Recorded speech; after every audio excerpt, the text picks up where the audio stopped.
spreadsheet. See where that money went. Oh, it's not on the receipt. Well, I don't know where it went. She thinks it went to like black budget shit, like black military technology, like anti-gravity. And she thinks that Mr. Global, whoever that is, the bankers, the central bankers, are literally using all of that money and funneling it into black projects to create a breakaway civilization in case there's like some sort of catastrophe on Earth or something happens. Oh God. And like, where are they doing this? they're doing this at fucking Lockheed Martin. I have no idea. Underground or something? Maybe. Yeah. Oh yeah. That's another thing she says. She says there's a lot of money that's going into building all these underground bases, continuity of government, tunnel systems, all of this stuff. And I'm looking at this, I'm like, she legit worked under the Bush administration. She was like a financial genius. Right, but she could be a kook. She could be. Yeah, that's the problem when people are super intelligent but also crazy. Yeah. You know, and also had a prominent position in government but also crazy. Yeah. I guess there's a lot of really intelligent people that are super crazy. And did she physically, has she been to these places? Like, how does she know that they're real? Does she know, has she talked to someone to explain this breakaway civilization thing? Or She's is it just friends, a theory? She's friends with the dude who wrote the book that's titled Swastikas, Psyops, and Saucers. What? What's that book about? How the Nazis are controlling UFOs and psyops and controlling the world and, you know, playing the world like it's their fucking docudrama and recreating reality and inventing all this crazy off-world stuff, and how Roswell was Soviet Union crashing stuff here, and basically it's all Nazi black budget stuff, I think is like the main point that guy Do they made. dismiss the idea that we're visited at all by something from somewhere else? I mean, what do you mean who? Like, These people that think that it's all Nazi stuff and Soviet Union stuff. I don't think that they're saying it's all that, but they're probably saying, I haven't read all his books, but I think he's saying when he wrote that book, it was probably all Nazis, no aliens. But now I'm sure his views have evolved on it. That's part of the problem too. It's like, Yeah. you know, when you see these reports, whenever I see like a story that's in the New York Times where the Pentagon is admitting we have, you know, there's been off-world crafts and all these different things, and you get these David Grush guys that are testifying about that we've recovered crashed vehicles. It's like, how much of that is a psyop? I think most of it. I think a lot of it. Yeah, I don't even know if they know it's a psyop. But if I was the government and I was working on top secret propulsion systems, the first thing I would do is spread a bunch of fake rumors about UFOs. Yes. This is how we can't explain it. We don't know. We're being visited. They're super intelligent. We don't know where they're from. We don't know how they're doing this. Yep. And then you have an explanation for why these people are seeing these things in the sky when it's really just your shit that you're flying around. But yet, if you listen to Jacques Vallée and you read any of his books, he's got these stories that people were telling from the 1700s and the 1800s that mirror almost exactly the experiences that people are having today.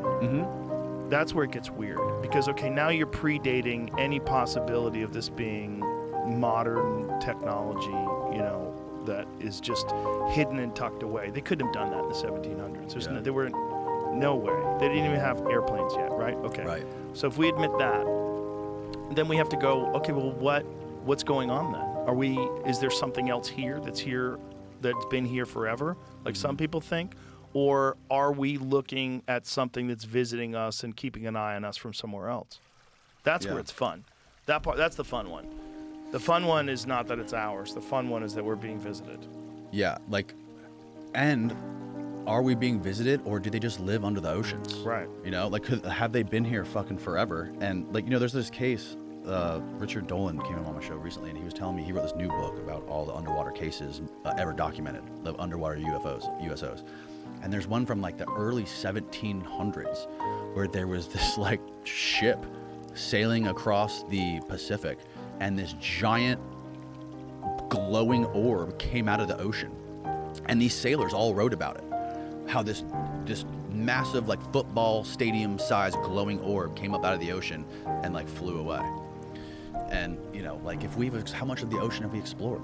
Very small amount. We've explored more of the moon, I think. And it would be the perfect base. If you wanted to come here and observe human beings without them being able to see what's going on, that's the best place to hide. Because no one's going there. They don't have the capability of going there. You know, we have submarines, but I mean, what are the I mean, if the submarines see things, did they tell us? Yeah. Like, if the submarine saw a UFO underwater, would they have a press conference? Right, exactly. No. We know about the nuclear bases above ground because those guys have come out and talked about it, but like all of the nuclear submarines that are patrolling the oceans at all times, like right off of our coast, off both coasts, like if they're carrying multiple nuclear warheads, I'm sure they're seeing something or they're detecting something there. Well, there's this one video of something that was moving 500 knots under the water.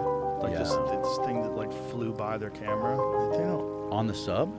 Yeah, I forget where it was being recorded, but it was a video of something that was like a beam of light that shot through the screen. Like you could see it moving underwater at this insane rate of speed with no ripples, no disruption of the water, just moving through the water. Yeah. And then there's these transmedium videos, these videos of these things flying. They go into the water with no splash, no nothing, and they don't lose any momentum. Yeah, I think the best evidence that those things have been here forever is probably like ancient stories, biblical story, like aliens and or like angels and demons stuff. Like, what about Ezekiel? Like before that, Ezekiel too, right? Ezekiel in the Bible, that story's nuts. The wheel within a wheel, the way he's describing, like, what are you seeing? Right. And imagine you've no context. Yeah. Imagine seeing something that's floating, some geometric pattern that's hovering in the sky above your head and emitting light and trying to explain this. And then also going back and trying to remember exactly what you saw, because you're probably freaking the fuck out. You really do have some sort of an encounter with some orb that's flying in the sky. How do you even describe it? What context do you put it in? Do you describe it as an alien? Do you describe it as an angel? Do you think it's God? Like, what do you think it is? Right. Or is it drugs? Is drugs? Yeah, drugs I'm playing a role in sure this? drugs play a part of it. Well, then there's like James Fox's Alien from the Virginia film. Oh, yeah. Which smelled like sulfur. Right. And there's biblical accounts of demons smelling like sulfur and having cloven feet. So did that exactly describe that being in James's documentary. Right. The hospital smelled like sulfur for like a week after, they said. And the guy who was handling it died of a horrible infection. This is all documented. The guy who picked up the alien, put it in his squad car, took it to a hospital. That hospital wouldn't deal with it. Took it to another hospital. And then that guy dies of a horrible bacterial infection that they can't cure with antibiotics. Yeah, it's fucking nuts, dude. Fucking nuts. And then all the people, the eyewitnesses that were there that saw the thing, and when he brings the police officer to the site of the crash, the officer starts weeping uncontrollably, recounting the story. Unless that guy's the greatest actor of all time. Right. Like, what is going on there? There's the story where he walked up to the guy's house and the guy like pulled a gun on him. He's like, "You guys come any closer, I'm shooting you." Yeah. Yeah, it's weird shit, It's weird, dude. And it's weird that like everyone's trying to paint their own narrative. There's different groups competing on like how they want to paint the UFO thing, right? You have like different camps of people like in the government or in media. I don't know what the difference is. And there's guys like you and I that are basically useful idiots. Yeah, exactly. They come on our podcast and talk a lot of shit, and we go, I don't know. Figure it out, folks. Yeah, we're feds. We're feds. We got the Palantir honey trap over here. Like, what is that thing? That thing's all filled with Pegasus. It's Palantir, bro. They're reading every single one of your little jot downs that you put on that. Yeah, who knows? But if you did have some sort of like infinitely superior technology and you've had it for a long time, when do you, if ever, let the public know? And how do you let the with public that know? too? Right. What do you, if you're the guy, right? Like how many? I don't know how many people know all of the secrets, right? Okay, but if there is a handful of dudes, how do you go about living your life when you're that dude and when you know like shit that can change the face of humanity forever? How do you go home to your wife and kids, right? Is it like, are you living in that show, what's the show where they go up in the elevator and it wipes their mind? Oh, Severance. Severance. Yeah. Is it like that? Do they have real life severance? I don't think so. No, I think they just rely on these people being secret. And, you know, there's the thing about Bob Lazar's story. You know, Bob Lazar lost his job because his wife was cheating on him. Because his wife thought that, you know, he couldn't tell her what he was doing. So when he was flying off to S4, he would say, I got to go to work. And she's like, at 11 o'clock at night on a Friday, get the fuck out of here. So she starts fucking this other guy. And they were listening to his phone calls. So they had his phone tapped. Yeah. And because his wife was having an affair, he was deemed to be at a risk of being emotionally unstable. So they released him. And so then he's like, this is bullshit. And he starts telling people, hey, man, we're working on UFOs. They have a crashed UFO. I saw it. They fly it every Wednesday or whatever it was. Come, I'll show you. Yeah. And so he brings people out to the test site where they can observe from one of the mountains, and then he gets arrested. And then he goes public so that he doesn't get killed. This is his justification of it all. Yeah, I used to think Bob Lazar was full of shit, but I've come around on it. I don't think that anymore. After learning more about all the disinformation and all the time and money they put into just confusing people, like the Paul Bennett story, I think he would be the perfect candidate to recruit just because of his background. Like, his first wife committed suicide. He ran a brothel. Yeah, he was a nut. He was a nutcase, dude. And he's also a perfect person. He's perfect. They could deny him so easily. Like, look at this dude's background. You think we would hire this dude? And also a legitimate genius. Right. I mean, the guy put a rocket engine on a Honda in like 1985. Yeah. He was a nut. He converted his Corvette to a hydrogen engine. Yeah. In I think it was the 90s. He did that. He had a hydrogen-powered Corvette that he engineered himself. See if you can find Bob Lazar's hydrogen-powered Corvette. He was a nut. Yeah. But he doesn't seem like a liar. And the podcast, obviously it resonates with people because I think the podcast I had with him on YouTube is the most viewed podcast that we've ever had, including Donald Trump. Really? Is that true, Jamie? No? Who's number one now? Donnie beat him? Who's number one? Elon. First Elon's number one. Okay. That was the one when he smoked weed. Yeah. Oh, yeah, That's yeah. the thing. Oh, yeah. The Big smoking moment. weed really took it over the top. That was a good moment. Do you smoke on all podcasts? No. Just certain ones. Just certain specific Yeah, ones. so this is Bob Lazar's hydrogen-powered Corvette. That's amazing. What a fucking kook. It's beautiful. What a kook. I mean, who fucking did that? This guy created a hydrogen-powered Corvette, and that's an old-ass Corvette, too. That's a shitty one in the 90s. If you're throwing shit at the wall, trying to figure out a new way to move fucking planes, that you might as well find people like this. To Homemade hydrogen-powered Corvette. Look at this. Play it. Go full screen. Oh, this is way throwback. Yeah, I don't hear anything. Is this Reddit? Never much gaseous hydrogen in the system at any given time. So these are the fuel lines? No, these are the they're looking at. Here it goes. The heater in the tank, and also reads back the temperature. What is that for? Well, when you apply heat to hydride, it releases hydrogen. So as power is applied to air, it heats the hydride, and the gas comes out. You have 4 hoses to do it, mixed into one big hose. Yeah. Didn't he hang out with Ed Teller or talk to Ed Teller at one point? I don't know.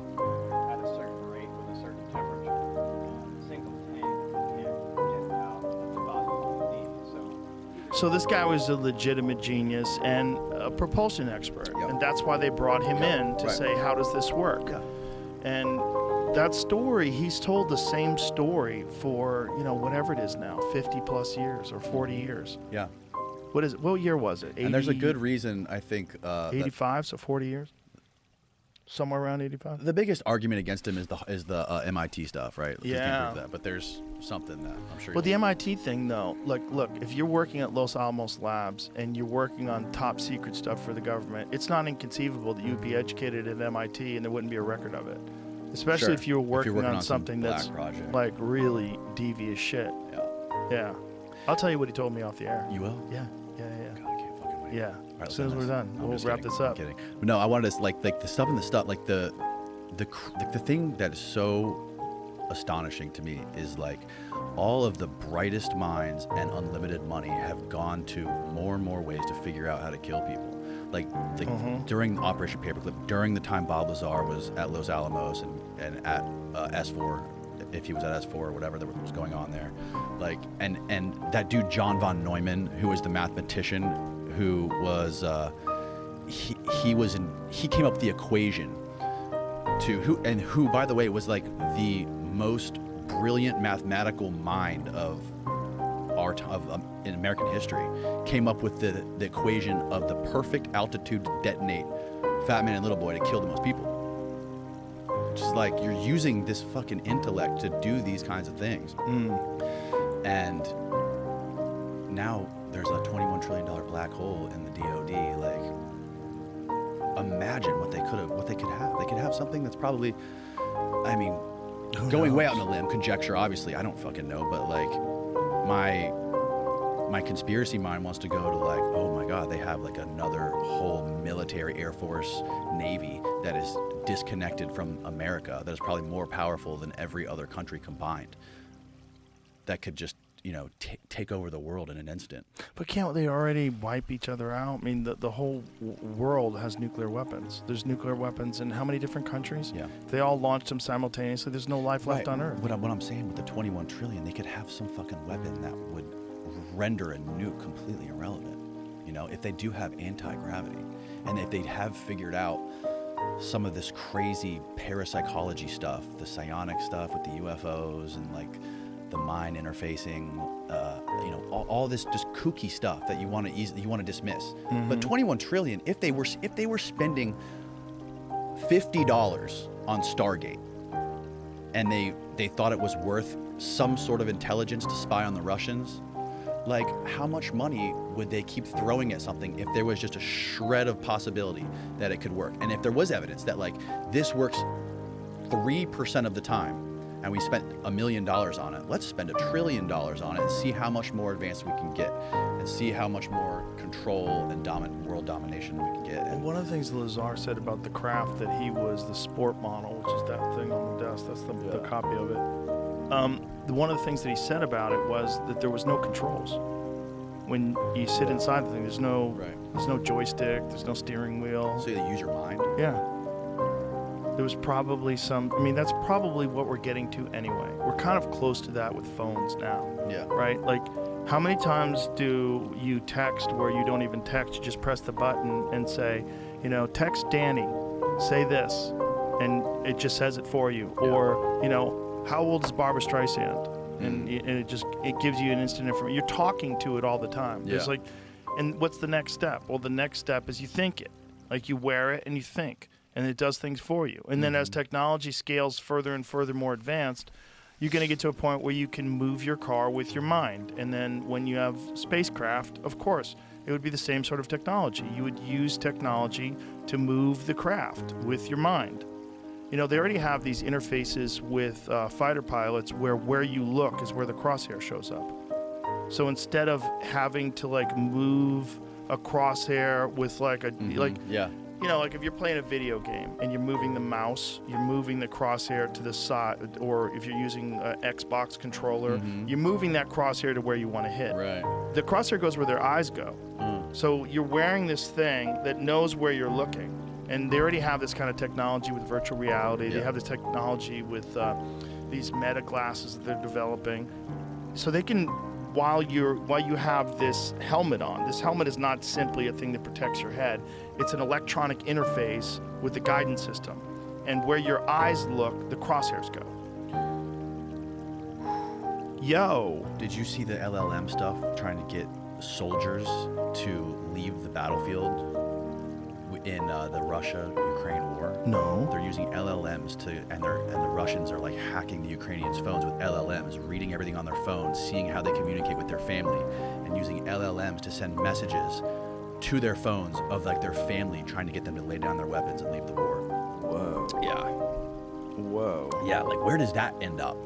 Well, that's what gets real weird, because if AI starts controlling all the war systems, and it just has a goal, and it doesn't have any ethics or morals or any concern about life or death. It just has a directive. Like, I want you to accomplish this. Take control of the resources in Donbass. Do this, do that. Whatever it is. It just does it the most effective way possible, which could be unbelievably brutal.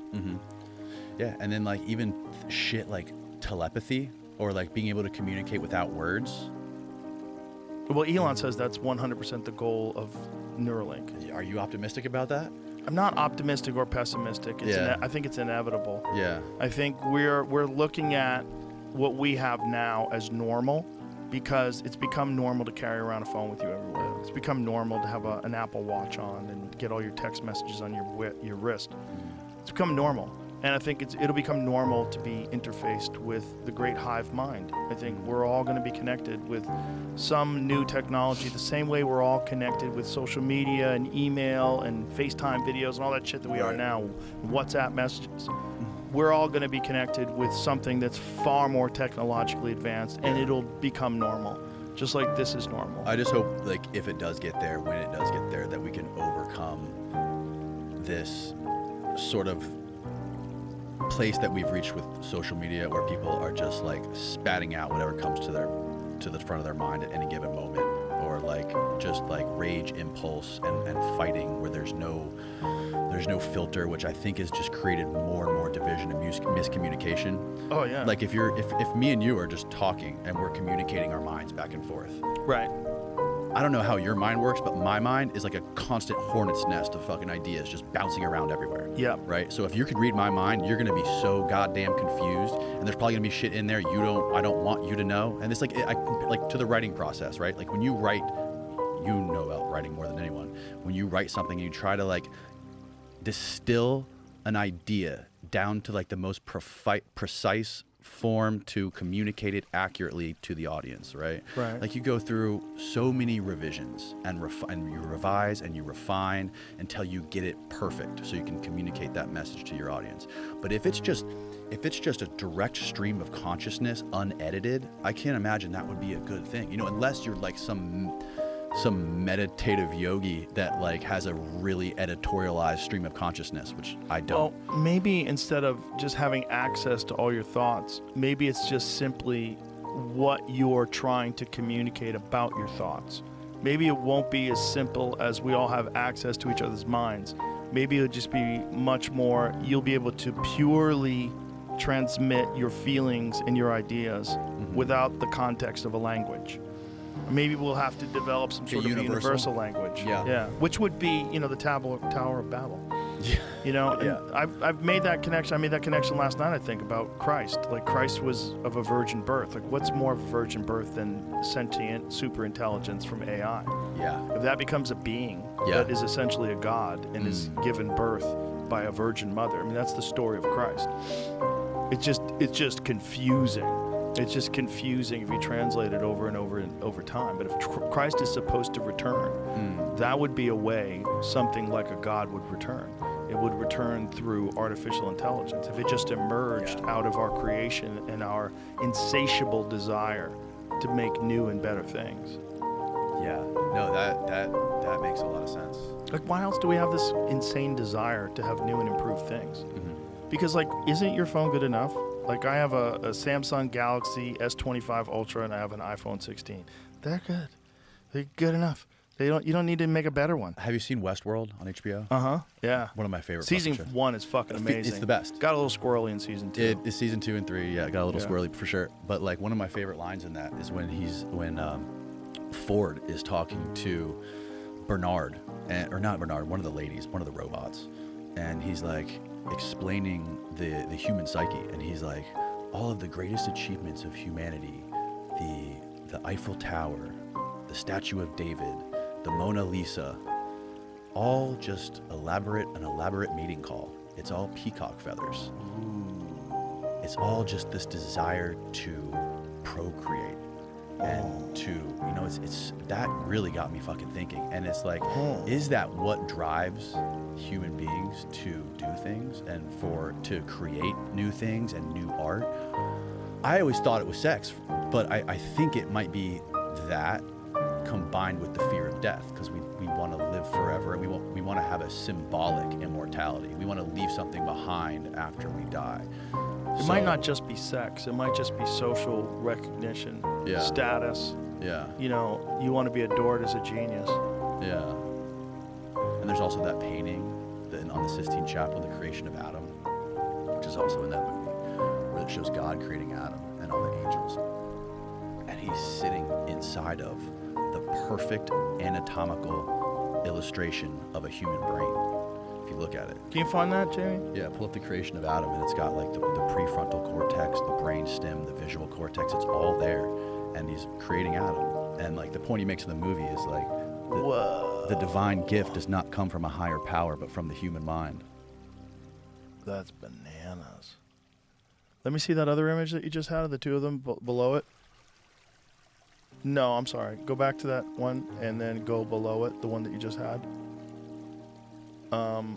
With the brain? With the one where it showed the right? brain. Yeah, the bottom right. Yeah, that's it. Yeah. Look at that. That's weird, man. It is weird, isn't it? It's pretty close. Yeah, And pretty it's close. also that is, the Eye of Horus. When you look at the side section, a cross section of the pineal gland, it looks exactly like that. This weird Wait, symbology. what looks just like that? The Eye of Horus Oh, the Eye from of Horus, ancient okay. Egyptian.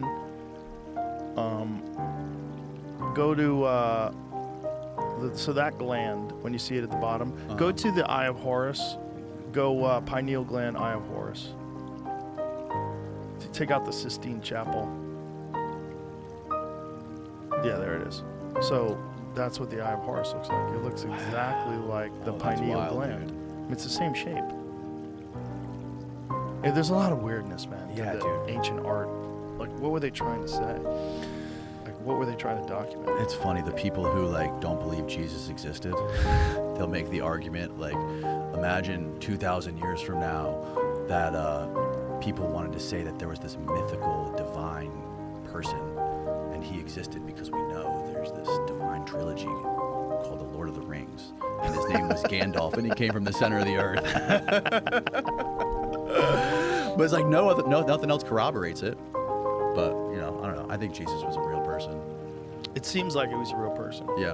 The question is, like, what really happened? Right. And the whole coming back from the dead thing is like, what was that all about? Right. Yeah. I don't think that's real. Well, it doesn't make any sense, but Right. neither does the birth of the universe from Right. something smaller than the head of a pin. That doesn't Right. make any sense either. Yeah. But if if there's one unique moment in time that God did send us his son to try to like sort things out and we wound up killing him, and he died for our sins, would that be any weirder than supermassive black holes? Would that be any Right. weirder than most of the stuff that we know is real? And how do you reconcile that with the simulation? I don't know. I mean, it might be part of the whole weirdness of this whole thing is that we have mythology. Part of the weirdness of the simulation might be that we have this fantastical mythology that you sort of have to suspend disbelief and accept. It's part of this whole weirdness that we have where we're susceptible to ideological belief systems like cults. Like political ideologies. We're essentially just like cults. When you're on the right and you're, right with everything and, you're all MAGA, or if you're on the left, you're blue no matter who, you're in a cult. You're in a cult. People get into cults. And why is that? Like, why is that a part of, if we are in a simulation, why are we so malleable? Is it because we recognize it and we're supposed to oppose it and we're supposed to fight the instinct that we all deeply have embedded in our system, but we also know is wrong? Like, what is it about these systems? Like, why is that in place? Is this simply just an ancient relic of our tribal past where you had to follow the rules of the tribe in order to survive, and so it was instilled in people in the psyche, and that's how we developed? Or is there something more to it? Is it like part of the mechanism that allows us to resist, which allows us to innovate, which encourages us to push forward and ask more questions because we know there's a lot of bullshit? Like, the reason why people ask so many questions now in 2025 as opposed to 2019 is because of COVID. Because we went through so much bullshit and propaganda. We were so gaslit by the government, by the CDC, by everybody, that now we question way more. So it's probably benefited us somewhat to go through that. Yeah. When Mary was on here, did she tell you about Kevin McKiernan? Refresh my memory. He was the dude who worked for the Human Genome Project, like a DNA wizard. He was working for the Human Genome Project, trying to figure out different sort of medical treatments for cancers based on your genome. So like they could target a specific type of leukemia in you, and they would take your DNA and they would like basically make designer drugs to target that cancer and to kill that cancer. And during the pandemic, somebody sent him 4 unopened vials of the Pfizer vaccine, and he analyzed them and he ran them through all of his processing systems, whatever the fuck he does, and he found out there was DNA plasmid contamination in them, which were like promoters of this SV40 shit. I did hear about that. Yeah. I talked to Brett Weinstein about that, and he was explaining that when they first were sequencing certain vaccines, because with the vaccine you have to use living cells in order to create these antibodies initially. Yeah. And when he's For traditional vaccines, right? Right. Yeah. And so when they started using these things, they were using kidney cells of these monkeys. And they didn't understand that these monkeys had this SV40, simian virus 40. Right. And that this, when introduced into human cells, causes tumors. Yep. Causes cancer. Yep. Like rampant cancer. Right. You see the uptick of cancer, and everyone wants to like bury their head in the sand and pretend that it didn't happen. But people that took the vaccine are getting fucking cancer at an astounding rate. Yeah. And Kevin was telling me that he was doing study. He pulled some tumors from some people that died somewhere in Europe, and he was sequencing the tumors of these people that died with the vaccine. And he said that the SV40 was in the tumors. And I don't remember the science. I'd have to go back and listen to it. By the way, that episode got pulled off YouTube. Really? Off my channel. I got a strike for it. What did they say? Medical misinformation. What part of it's medical misinformation? The whole thing. We talked about vaccines, and we talked about the What year COVID was vaccine. This was like November of last year. Whoa. Yeah. I wonder if you could put it up now, because they seem I to would be have scared, lightened up. dude. Didn't they? They changed their regulations recently. Did they? Yeah, they changed their guidelines. That's the problem with this shit, dude. I'm so afraid to know. talk about shit I want to talk about. I know, isn't that fucked up? It's like, yeah, it sucks, dude. It sucks because there's no way to know who's telling the truth unless you let people say crazy shit and then have someone come on and refute it and then have the two of them get together and debate it. Right. You know, and then even then sometimes you don't know. Like with this Flint Dibble Graham Hancock thing. Yeah. You know, if it wasn't for Dan Richards, we wouldn't know that a lot of the things that Flint Dibble said were just absolutely not Right. true. Right. YouTube loosens rules guiding moderation of videos. Yeah. So, favor freedom of expression over the risk of harm in deciding what to take down. So specifically, scroll down to what they said, what the actual policy shift, which hasn't publicly disclosed. What does it say? Public statements. They used language that I thought was They don't make public statements. much more they reasonable. broad brush it. They don't give you an exact reason. They just say, oh, this falls into this category. Like, there's no jury at YouTube. They're just like, they find the most excusable reason to. Go back to where you were. Recognizing the definition of public interest is always evolving. We update our guidelines for these exceptions to reflect the new types of discussions we see on our platform today. Our goal remains the same: to protect free expression on YouTube while mitigating egregious harm.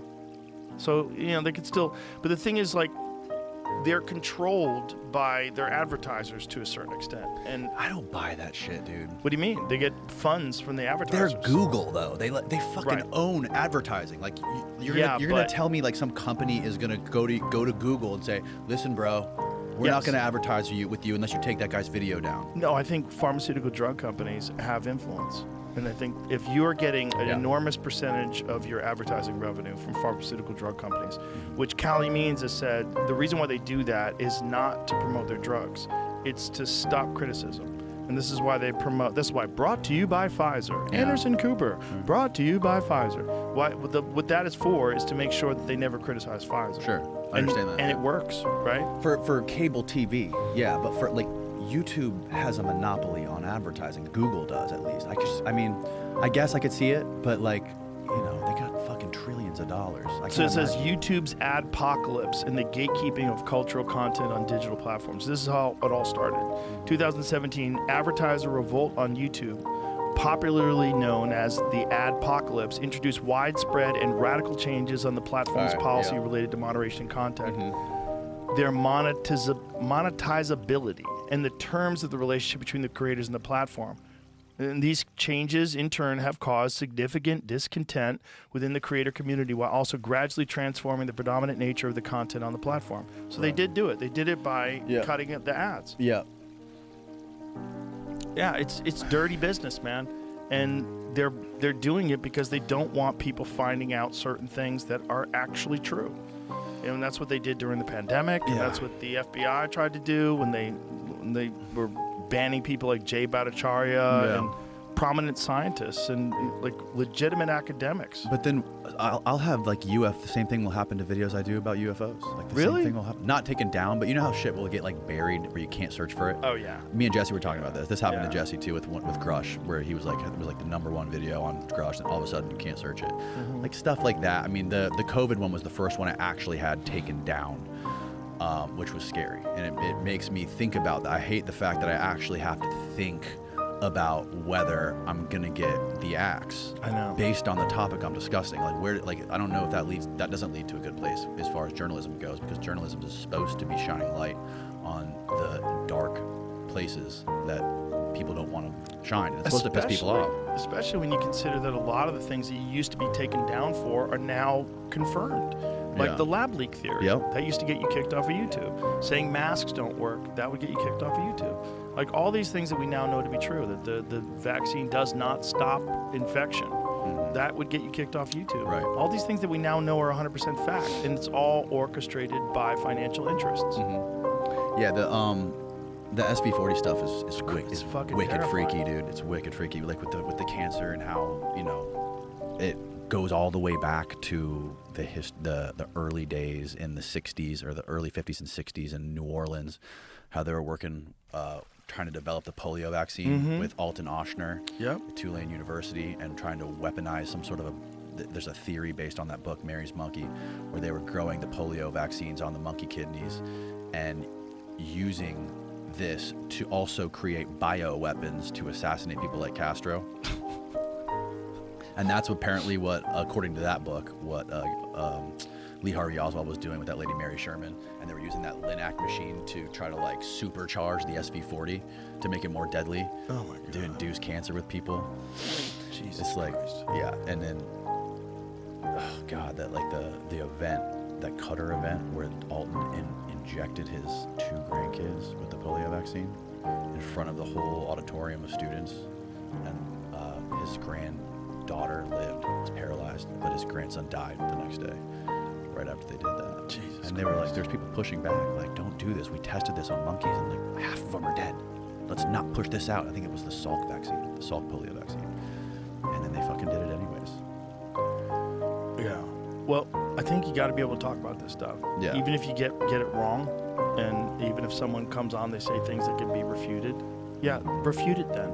That's the whole point of all this. Yeah. If someone comes on and says something that's not correct, oh, but it's Stacey. Oh, bless you. Thank you. If someone comes on and says something that's not correct, like have someone on that refutes it. Figure it out. You have to be able to talk about stuff, and some of it's fun. Yep. It's fun. It's all super fun. It is, right? Yeah. How'd you get started?